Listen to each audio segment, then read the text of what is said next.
Consider This, with host Carol Schrader, is supported in part by Better Business Equipment and by Nebraskans for Public Television.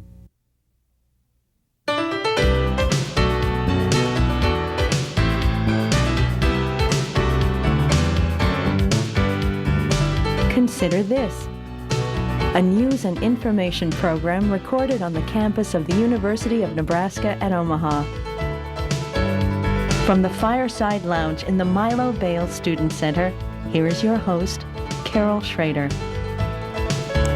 Hello and welcome back to UNO. We are winding up Black History Month here at UNO and across the country, recognition of the history of African Americans and perhaps how it was ignored, how it is changing, how the definition of fitting Black history into mainstream history, how people are looking at that these days. My guest this week is, he's either the author, co-author, editor, co-editor of a lot of books, including, well, at least a dozen that I could find on Amazon.com. This one, African American Sociology, he is a co-editor. And just to tell you a little bit about this nice guy that's joined me today, and welcome. Thank you very much. I'll read from the book. I don't often sit here and read, but it's kind of fun. In this book, it says he's chairman of the Department of Black Studies and professor of Black Studies and Sociology here at UNO. He has a PhD in African American Studies from Temple University, and his books are so far-ranging. I'll just give you a few titles. Evolution of African American Studies, this one. Co-editor of Africana. That was kind of a new word to me. Africana History Studies, a disciplinary quest for both theory and methods. Charles Wesley is the topic of that particular book. Yes. I really want to, you've been head of Black Studies for 5 years now. It's celebrating its 30th year here at UNO this spring. Yes. Landmark, yes, but what? When you talk about, it's been 30 years, but gee, where has it been all the 200? Right. Well, it appears that to a large extent, Black Studies had its beginning in 1968 in San Francisco at San Francisco State College, which is now San Francisco State University. And we're one of the oldest Black Studies departments in the country now, having been established in 1971. That becomes key for us, having the organizational structure of a department, because we have autonomy to offer a degree, as well as look at developing graduate programs in the department. And this also provides a mechanism where those scholars who are interested in studying the Africana experience can feel a sense of commonality with scholars such as ourselves, because they can come to an academic unit whose area of research and expertise is to focus on this specific area. And I mention that because oftentimes what may occur is that you may have someone who's interested in working in Black Studies, but they may be in a traditional discipline. And therefore, the merit of their work may not be evaluated on the same basis or the barometer that we use, because that is our full commitment in study on people of the African diaspora as well as on the continent. That's a term, diaspora, that a lot of people, if they're familiar with it at all, learn that maybe in terms of Jewish history, the diaspora of the Israelites and their kin down the road, and the Romans taking, well, first there was somebody else, I think, and then the Romans, and so, I mean, it took Jerusalem away, and the diaspora, the dispersion. But we use that term a lot more now with regard to the African Americans that were taken, yanked out of their country, as opposed to pushed. I mean, yanked out of their country and sent to many places, including the colonies, and we know the rest of that story. Yes. Well, I think on the basis of what you've just referred to is, we identify that as involuntary migration. And so on the basis of involuntary migration of people of African descent, one of the things that we develop an understanding is that it becomes increasingly difficult to study African American history without studying Afro-Caribbean history or without studying African or continental African history. And then there's also a wealth of information as it relates to Africans' presence in early Europe. So what we begin to do is to look at the relationships of Africans' presence throughout the world because what it does is it provides a survey analysis for us to at least have a better understanding of our history based on where we presently live and where also some of our descendants are from. Well, the interesting thing is that I'm sure there are a lot of people that says, well, I'm Croatian or I'm German, and they don't have the German American Studies departments, except that the history of German Americans is part of sort of the whole spread of Western civilization and can easily be found commingled or, Right. you know, I mean, the whole history included mostly white Western Europeans. And so you can trace I can trace my history as a German, Irish, Czech through what was happening at that time. Yes. But black history, as we know, was kept pretty separate, if at all, for a while. Well, there are two ways to approach that question. One is based on port of entry. How do people come to the United States? So let's say, for example, like when you just mentioned German immigrants, they came to the United States on the basis of voluntary migration. But when we look at Africans, they came to this country on the basis of involuntary migration. And often what is oftentimes overlooked is that when we talk about people of African descent, we don't look at them having any ethnic clusters. So we kind of just say, or just Africa or people of African descent. We don't look to see that there are different languages, there are different ethnic groups. Yeah, Irish wouldn't want to be lumped in with the Germans in terms of but we don't think of it like that. We don't think of it like that. And we don't think of it like that because the mass exodus of bringing Africans to this country was predicated on the basis of involuntary migration. So you brought different ethnic groups together, and then they were transported to Europe and then to the Caribbean and then to the United States. There have been some retentions, and people address these issues of reclamations of culture, and you can see that if you were, for example, looking at the Gullah community, which they refer to as the Geechees, the Sea Islands in South Carolina. Here you see what could probably be referred to as a Bantu language, where you have a number of different ethnic groups, people of African descent, but they find a Bantu language to speak in which they can all communicate. And that Bantu language is Gullah. And you see the same when people address these issues if you look in the eastern region of Africa, where you have people who may speak anywhere between 2,000 to 3,000 different languages, but the Bantu language in which people can communicate on a general level would be a language which they refer to as Kiswahili. But the Gullah, that area you were talking about, was sort of geographically separate, and so there was some kind of retention of it was insulated. The African American population that came through what you call involuntary migration, which was slavery, Right. And and then there was a lot of mixed blood, and they didn't even know their names, and they were at their master's name. I mean, and there was no way to sort of, these people just got kind of lumped in there, and both physically and genetically, that's not the right word, but ancestrally. I mean, everything. So they're not able to look back and know for sure. Well, when you look at, for example, as we discuss this further with the Sea Islands, that was more or less on the basis of, it was a segregated component in which Africans were put into those areas because they were not allowed to live on the mainland. And then as we look at retentions of African culture, we have to very sternly study Afro-Caribbean history and culture, because it is there at that point when we start looking at this whole process of seasoning. That is a process in which it was a mechanization to more or less take away the moral and ethical grounding of a people and to commodify them as property. And so in doing that, then one of the components was not just to have someone see an African person as commodity, but you also had to train the person themselves to see themselves as a commodity and not being on a level of equity with those who were subordinating them or enslaving them.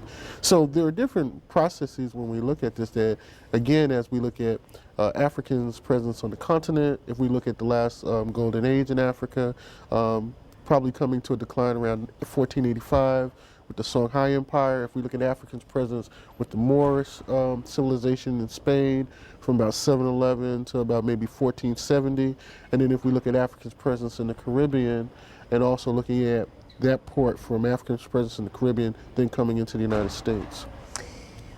This is all fascinating because it is mixed in with other cultures. Look, the Moors, that whole area. And yet it was separate, and it was separate by the design of the people in power, and then continued that way for a long time. And then we lived through a whole history in our country, the Jim Crow laws. You know, we all know that sort of the landmark, the big stuff. Right. But when you have people that come to study Black studies, and I'm sure they're not all Black studies majors, even though you have a Correct. degree in that. Are those generally people that are going to go on and do historical work, or how does Black studies fit into not just the majors, the people who major in it, but the, you know, I want to take it as a curriculum. Maybe I want to take some Black studies courses Correct. because it's fascinating history. I think my reply would be that we see any body of knowledge, in order for it to have relevance, we have to identify that there's a relationship to what we already perceive we think we know. So once we can identify, not to make it fit or to make it ahistorical or to make it palatable, but once we can identify the relationships between different bodies of knowledge, and we work in more or less what I refer to as, we see knowledge in a sphere. All right, and we see different spheres and different bodies of information. Once we at least can begin to engage that process, then we can see that the study of Black studies or Africana studies or Black history is not just one of addressing issues of trivial pursuit, but it's one of allowing all of us to have perhaps a better understanding of ourselves, and then we begin to develop an understanding of the relationships between the different historical components. Historiography, simply put, is defined as the study of how history is written. So when we see how information has been omitted or has not been inclusive, then we start to raise questions as to were sources available for people to identify this kind of data and information. And if it was and if they didn't, then we don't stand in a position of judgment, but it's our job to provide an alternative analysis, to open that information, to unfold it to the reader, and allow them to come up with their own analysis and perspectives. And that depending on what type of perspectives that they have, we don't place any position of hierarchy on them. So if one chooses to take a position of an Afrocentric perspective and how they look at the unfolding of history, then that's an alternative view. If one attempts to take a Eurocentric view at looking at history, that's an alternative view. It becomes somewhat of where we have reservations is where people apply hegemony, when they impose their view and say their view is the only prism, the only lens to examine this phenomena. And therefore we are limiting researchers, we're limiting students to come to their own critical analysis and assessment of looking at that body of information. So that kind of circumvents and comes back to the point originally mentioned when you said, well, why would we want to study? One, we identify relationships between different bodies of knowledge. But we can only identify relationships between bodies of knowledge if readers as well as writers allow researchers to look at this information and let it unfold for itself. And if there's access to it once you've allowed. Correct. You know, Definitely. we went through a period, I want to say maybe the 80s into the 90s, where and there's still a concern about this, but we began, primarily African Americans, but I think many people began to be concerned about that prism that our children were looking at history through. Especially we know that all our children are not exposed in the later years to history as we'd like them to be. That's kind of how they get it in the first shot in grade school and then the second shot in high school, maybe all they get. Are we improving, increasing the full spectrum in the prism in our schools? I'm an optimist, but I have to be a realist. I'm optimistic that, you know, hopefully if we can have not just the engagement to discuss these issues, but we also need faculty and scholars who are willing to put in the time and the work to also produce the kind of monographs and journal articles and works that it can even be used on elementary through secondary level. I think that is possible. I think what we have now is more or less kind of a rehashing of information that's been presented in the past and just kind of revising and updating it. And because we have not had a fresh perspective in looking at some of this data and information, we're pretty much regurgitating what has been done in the past. And then the other component to it is that therefore you have this ideology of political correctness, which there's really no room for political correctness when you're dealing with issues of fact or data. You allow that to be interpretive analysis, but we, don't want to get into what is the politically correct or the astute term to use. So I think that, when scholars and teachers begin to do the type of cutting edge research that is necessary, then we can, start to move some of these ideas forward, and that people don't feel that, they're being insulting, but that they're basing their analysis on factual data. And again, the unfolding of it allows them to have a critical assessment. Let's take, I still remember when I was a kid and I was learning my first bit of American history. Okay. Now I see that, and it was just a read. It would start chapter 1, part 1, chapter 2, part 2, and it was pretty chronological stuff, with some interesting little tidbits along the way. Little stories, give me liberty or give me death, and I regret that I have but one life. Okay, but that was a pretty white bread thing, and there were a lot of, because there were slaves were coming over, there was a lot of other parts of the history, but how, as a historian, do you integrate all this stuff? Do you say, like, point A, point B, point C2, got to stick a little bit of African American, or do you do it, you talked about historiography, what was the word? Historiography. Sort of the how they write history. Yeah. And studying that in order to avoid political correctness, instead of in the grade school books putting these little boxes with a little aside story, they call them sidebars in journalism. How have they figured out how to do this? Has anyone taken on the challenge? Well, there are two typologies to address this. One is that there are two approaches with history. One could be narrative, if it's a narrative history, and the other can be a conceptual history. If it's a narrative history, then the emphasis is more focusing on the humanistic elements of society. If it's a conceptual history, then it's focusing more or less on the macro analysis of looking at society, and then one is starting to gauge theory and methodology. So what the historian or any social scientist is always concerned with is that none of our work is authoritative. None of our work is definitive. And it never really will be, will it? It never will be. But if we attempt to posture our work as being definitive or authoritative, then we, dismiss, or we're not inclusive of data and information. If we see our work as just part of the process and that others will build on it, then what we're addressing is that in the work we identify the shortcomings, the weaknesses, but also the strengths of what we were able to do in a limited amount of pages, or within a research article, or even within, an edited volume, or within a full-scale manuscript. But let's talk about the grade school or high school textbook. Is there emphasis on the teachers of history that are teaching the young people? I suppose, you're talking kind of college level and the different approaches. Right. And is there, do you work with educators of history and young people to say how to avoid looking politically correct, but to be more inclusive?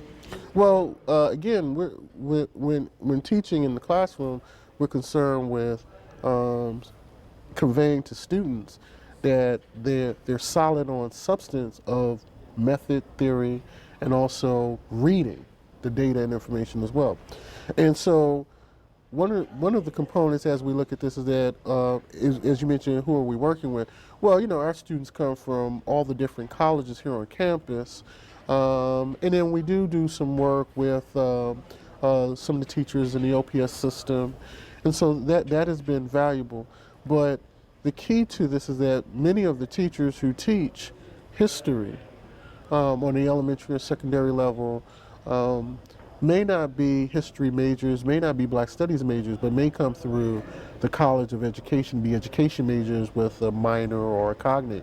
So I guess the challenge for us is, how can we identify and target those students who have an interest in teaching social studies at the elementary and grade school level, and hopefully look at their curricula and try to find more balance for them to take a variation of different courses, so that when they come to the classroom, they just won't be grounded in just Americana history, but they will at least be able to have a survey knowledge of African American history, or Native American history, or Latino Chicano history.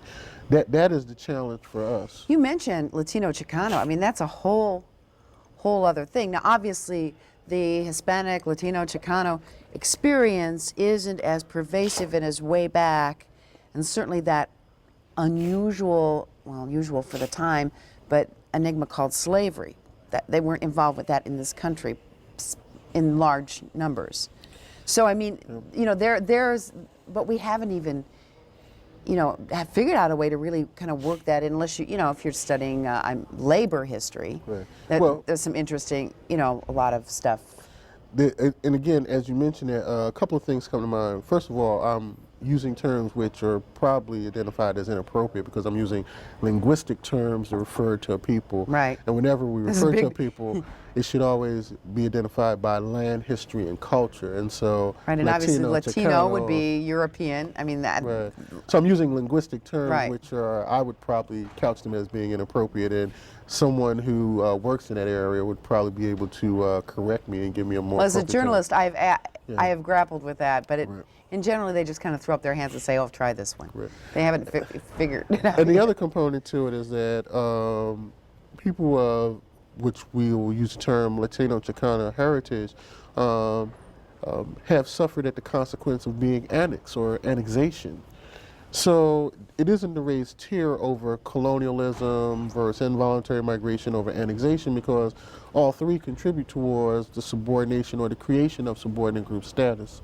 And that's a history and that's information that definitely needs to be documented and written from that perspective, that cultural perspective.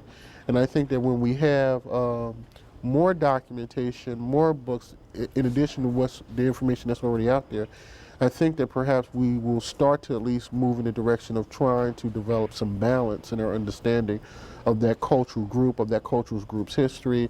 And I'm saying it in that order. I don't think that we can have an understanding of the group's history if we don't understand the group's culture. And so once we can develop an understanding of the group's culture, their history, their ideas around economic viability, then I think, you know, that provides a sense of, or it's moving in the sense of balance. Let me ask you this. I checked out 2 books from the UNO library that you had co-edited, but I looked through a few more. Sure. And the topics are some of them don't really appeal to me, but they're fascinating, the breadth of the topics. Mm-hmm.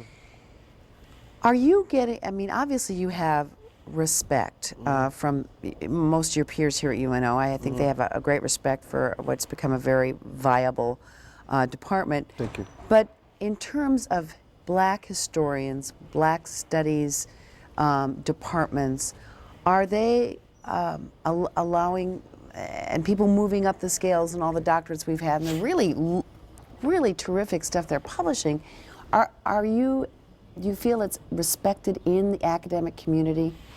Well, I think, again, as we mentioned, port of entry of a people, port of entry of a body of knowledge, identifies the relationship of that body of information, that body of scholars with the collective in general. So basically it's a late port of entry, kind of backdoor port of entry for some, forced, we had a lot of demonstrations on campuses for Black studies, and just kind of a kid on the block in terms of just numbers of years. Yeah, one could probably identify during the early 80s that Black Studies was in a novice stage of development, but much like the Black Studies department here, Black Studies departments across the country at Cornell, at Yale, at Harvard, they were brought about based on students wanting the need for Black Studies and also community. And so there was also that very strong tie between community and students in the campus. And in looking at our department here at UNO, the community played a very large role in bringing this into play. And so we look at the community as a reference, as a resource, and to a large extent we see ourselves facilitating the department for the community. We understand that, we are here to provide services, and it's not service in a missionary thrust, but it's service of substance. To go out and to listen sometimes, and not always to talk, but to listen and to hear what are interests, what are people interested in doing, what are some comments that we can get some feedback so that our department can be stronger, it can be better.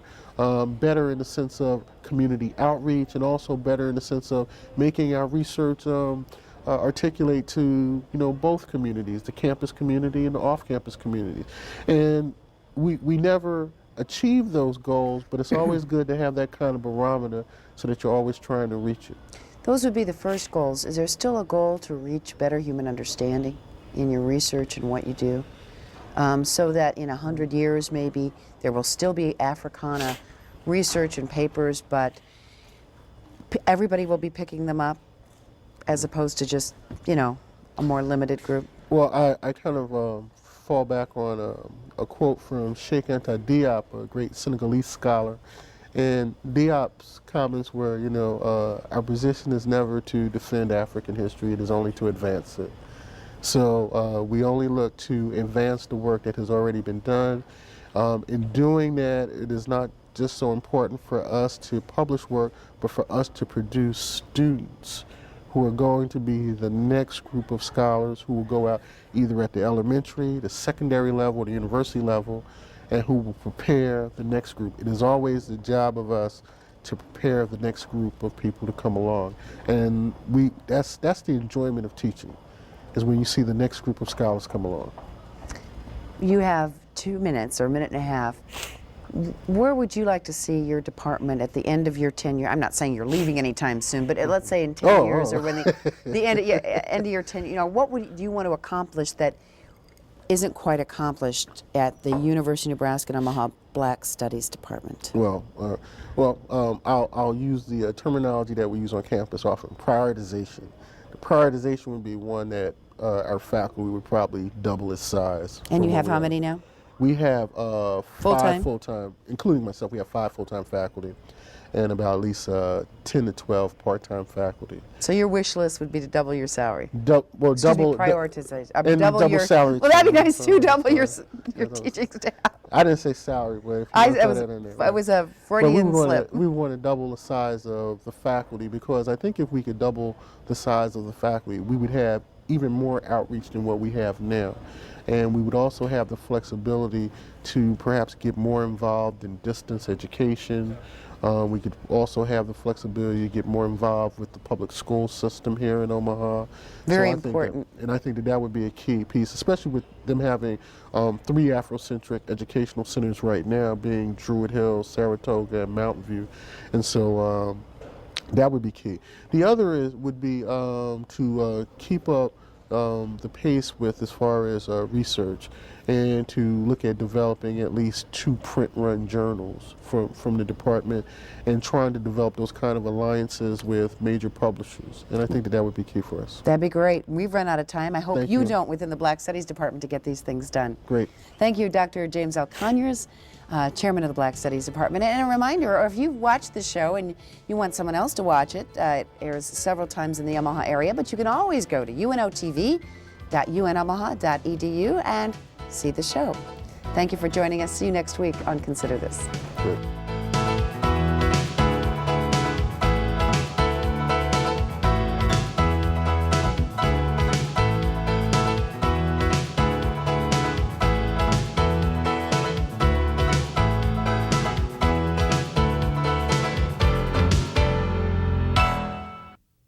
Consider This, with host Carol Schrader, is supported in part by Better Business Equipment and by Nebraskans for Public Television.